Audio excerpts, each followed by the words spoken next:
नमस्कार, मैं हूं केएस मिश्रा और आप देख रहे हैं धारदार न्यूज। देश में अगले साल मई में लोकसभा चुनाव के रिजल्ट आ जाएंगे, लेकिन जिस तरह से सियासत की बिसात बिछाई जा रही है उसे सुनकर आप भी हैरान हो जाएंगे। एक तरफ बीजेपी है और दूसरी तरफ विपक्ष पूरी तरह से लामबंद होना चाहता है, लेकिन संतरे की फाक की तरह से आपस में बटा हुआ विपक्ष क्या एक हो पाएगा? इसको जोड़ने के लिए 23 जून को बिहार के पटना में एक बड़ी बैठक होने जा रही है, जिसमें सारे विपक्षी दल पहुंचने वाले हैं। अब ये उस दिन तय होगा कि कौन कौन से लोग वहां पहुंचे और किन किन दलों ने इस महा बैठक से अपने को किनारे कर लिया। लेकिन 23 जून की बैठक अभी कहते हैं कि दिल्ली दूर है, यानी आज से लगभग 12 दिन है। उसके पहले ही जो संकेत दिखाई दे रहे हैं, जो बयान आ रहे हैं, उससे साफ लग रहा है कि विपक्ष की एकता कभी हो ही नहीं सकती। इस बीच जम्मू कश्मीर के पूर्व मुख्यमंत्री उमर अब्दुल्ला ने तो गजब ही कर दिया है। जिस तरह से उन्होंने विपक्षी एकता को तार तार कर दिया है, उनकी जुबान से निकलते एक तीर ने दनादन कई निशाने किए हैं। उमर अब्दुल्ला ने शायद विपक्षी दलों में किसी को नहीं छोड़ा है जिसको उन्होंने निशाने अपना लिया हो। हालांकि ममता बनर्जी और एक दो दलों को उन्होंने थोड़ी रियायत दे दी है, लेकिन इस बार उमर अब्दुल्ला के निशाने पर रहे हैं दिल्ली के मुख्यमंत्री केजरीवाल।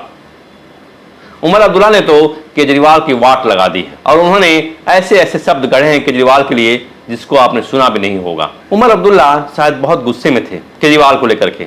उमर अब्दुल्ला ने केजरीवाल पर हमलों की बौछार कर दी है और अपने तर्कस के सारे तीर निकाल दिए हैं। उन्होंने चुन चुन करके केजरीवाल पर हमला बोला है। उमर अब्दुल्ला जम्मू कश्मीर में 370 को लेकर के अपनी बात रख रहे थे और 370 के बहाने ही उमर अब्दुल्ला ने केजरीवाल की पोल खोल कर रख दी है। उमर अब्दुल्ला गुस्से में जब अपनी बात बोल रहे थे तो उसे लग रहा था कि शायद वो केजरीवाल उनके सामने आ जाएं तो शायद वो उनसे मारपीट कर लें। उमर अब्दुल्ला का गुस्सा इसलिए था कि उन्होंने कहा कि जब 376 हटाया गया तो केजरीवाल ने उसका विरोध नहीं किया। उमर अब्दुल्ला ने क्या कहा है जरा सुनिए। और मैं बार बार इन लोगों को याद दिलाता हूँ कि जब इन्हें हमें जरूरत पड़ती है ये हमारे दरवाजे जरूर खटखटाते हैं। अब हर दिन केजरीवाल मुसीबत में है तो आज उनको हमारी सपोर्ट की जरूरत है, लेकिन ये लोग कहाँ थे जब 2019 में हमारे साथ इतना बड़ा धोखा हुआ? कौन था जो हमारे साथ खड़ा हुआ? ये आज जो शोर कर रहे हैं, जो कहते हैं कि आइन को बचाओ, जमहूरियत को बचाओ, हमारा जम्मू कश्मीर के बाहर है क्या? हमने क्या कंट्रीब्यूट करना ना इस रियासत के बाहर? कुल मिला के हमारी 5 सीटें हैं। हमारी 5 सीटों पे कौन सा तूफान होने वाला है दिल्ली में? हमने तो वैसे भी बीजेपी के खिलाफ लड़ना है। बाकी रियासतों में क्या होना है क्या नहीं होना है वो दूसरी बात है।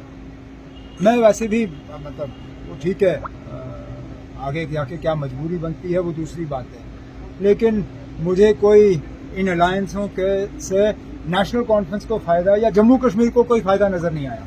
उमर अब्दुल्ला का यह बयान उस वक्त आया है जब केजरीवाल दिल्ली के रामलीला मैदान में हुंकार भर रहे थे और विपक्ष की एकता की बात कर रहे थे। उन्होंने 2013 का जोश दिखाया। उन्होंने कहा कि इसी रामलीला मैदान से 2013 में उन्होंने करप्शन के खिलाफ लड़ाई लड़ी थी और आज फिर वही जुनून उनके अंदर दिखाई दे रहा है और एक बार फिर वो इसी रामलीला मैदान से लोगों को जवाब देंगे। तो जरा सुन लेते हैं थोड़े समय में केजरीवाल ने क्या कहा है रामलीला मैदान में। ज्योतिषी ने कहा था बड़ा होके बच्चा उस महान देश का सम्राट बन गया, लेकिन राजा तो अनपढ़ था, उसे तो कुछ आता नहीं था। अफसर आते उस अनपढ़ राजा से जहां मर्जी साइन करा लेते, जहां मर्जी जो मर्जी साइन करा लेते।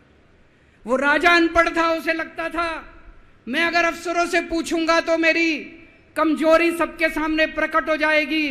अफसरों को लगेगा मेरे को कुछ आता नहीं है। अफसर जो मर्जी लेके आते थे वहां साइन कर देता था। वो धीरे धीरे पूरे देश के अंदर फैल गया कि राजा अनपढ़ है, राजा अनपढ़ है। राजा को बड़ा बुरा लगने लगा। तो राजा ने कहीं से एक फर्जी डिग्री का जुगाड़ कर लिया, एक फर्जी डिग्री का जुगाड़ कर लिया, एमए की डिग्री का। और राजा बोला मैं एमए हूं, पर सच्चाई तो पूरे देश को पता थी, राजा तो अनपढ़ था। धीरे धीरे राजा अहंकारी भी होता गया, अहंकारी राजा और ऊपर से अनपढ़। जो मर्जी उस राजा के पास जाता और राजा से कुछ भी पास करा के ले आता। एक बार कुछ लोग गए राजा को, बोले जी नोटबंदी कर दो, नोटबंदी करने से भ्रष्टाचार खत्म हो जाएगा, आतंकवाद खत्म हो जाएगा। राजा को कुछ समझ नहीं आया, राजा की खूब चमची मारी उन्होंने। राजा ने एक दिन शाम को टीवी पे आके 8 बजे नोटबंदी कर दी। पूरे देश का बेड़ा गर्क हो गया दोस्तों। लंबी लंबी बैंकों के सामने लाइनें लग गई, कई लोग मर गए, दुकानें बंद हो गई, रोजगार बंद हो गए, बड़ी बड़ी इंडस्ट्री बंद हो गई, पूरे देश का बेड़ा गर्क हो गया। फिर एक दिन कोई आके बोला जी 2000 का नोट ले आओ। राजा 2000 का नोट ले आया।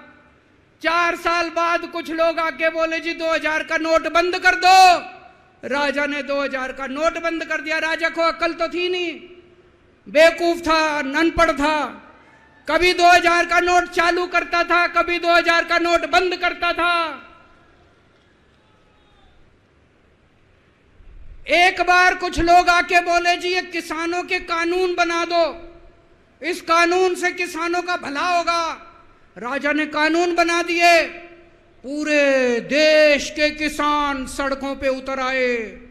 750 किसान मर गए आंदोलन में, और 1 साल के बाद राजा को वो तीनों कानून वापस लेने पड़े। अब बात विपक्षी एकता की है तो उमर अब्दुल्ला ने जिस तरह से केजरीवाल को निशाने पर लिया है, उससे साफ है कि विपक्ष में बड़े मतभेद हैं। जिस तरह से पश्चिम बंगाल में अभी पंचायत चुनाव को लेकर के हिंसा हो रही है और उसमें कांग्रेस और वाम दल एक तरफ और टीएमसी दूसरे तरफ दिखाई दे रही है, जबकि वहां का मुख्य विपक्ष बीजेपी की अपनी अलग रणनीति है।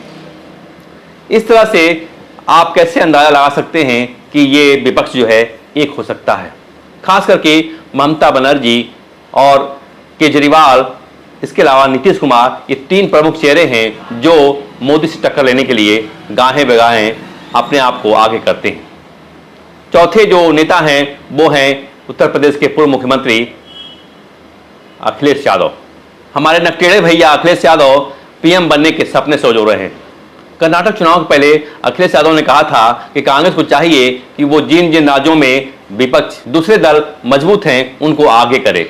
मतलब उनका साफ संकेत था कि राज्यों में जो दल काम कर रहे हैं बीजेपी के खिलाफ, उनको आगे करके उनकी अगुवाई में कांग्रेस चुनाव लड़े। लेकिन जब कर्नाटक में बाजी पलट गई और कांग्रेस ने एक जीत हासिल की, उसके बाद हमारे नकटेड़े भैया अखिलेश यादव चर्चा से गायब हो गए हैं।